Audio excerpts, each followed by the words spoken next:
ঢাকায় আওয়ামী লীগের মিছিলের চেষ্টা, ৩ জনকে গণপিটুনি। রাজধানীর ধানমন্ডিতে আওয়ামী লীগের ব্যানার নিয়ে মিছিলের চেষ্টাকালে ধাওয়া দিয়ে ৩ জনকে আটক করে বিএনপি নেতাকর্মীরা। পরে আটক ৩ জনকে গণপিটুনি দিয়ে মোহাম্মদপুর থানা পুলিশের হাতে তুলে দেওয়া হয়। আটক ৩ জন হলেন লাবণী চৌধুরী, সিরাজুল ও রাজু। এর মধ্যে লাবণী যুব মহিলা লীগের কেন্দ্রীয় সদস্য, বাকিদের দলীয় পদবি জানা যায়নি।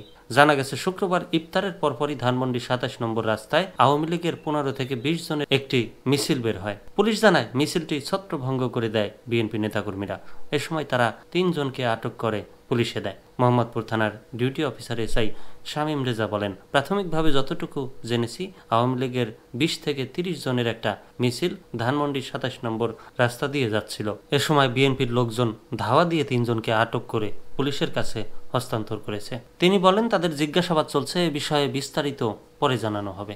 আজকে একটা খবর দেখলাম, হাসনাত আবদুল্লাহ সংবাদ সম্মেলন করছেন। তিনি বলছেন যে ক্যান্টনমেন্ট থেকে তাকে বলা হয়েছে, চাপ দেওয়া হয়েছিল যে ৫ আগস্টেও নাকি এরকম চাপ দেওয়া হয়েছিল। আবার নতুন করে বলা হচ্ছে যে আওয়ামী লীগ ফিরে আসুক, আওয়ামী লীগ ফিরে আসলে দুর্বল একটা রাজনৈতিক দল থাকবে, আওয়ামী লীগ দল শেখ হাসিনাকে অস্বীকার করে বঙ্গবন্ধুর রাজনীতি করবে। ক্যান্টনমেন্ট থেকে নাকি এই ধরনের কথা বলা হচ্ছিল। তো আপনাদের কি মনে হয়? দর্শক বন্ধুরা যারা আছেন তারা কমেন্টে বলতে পারেন যে আসলে নিষিদ্ধ থাকার চেয়ে দুর্বল একটা দল ক্যান্টনমেন্ট থেকে যে অফারটা করা হয়েছে, দুর্বল একটা দল থাকা ভালো হবে কিনা।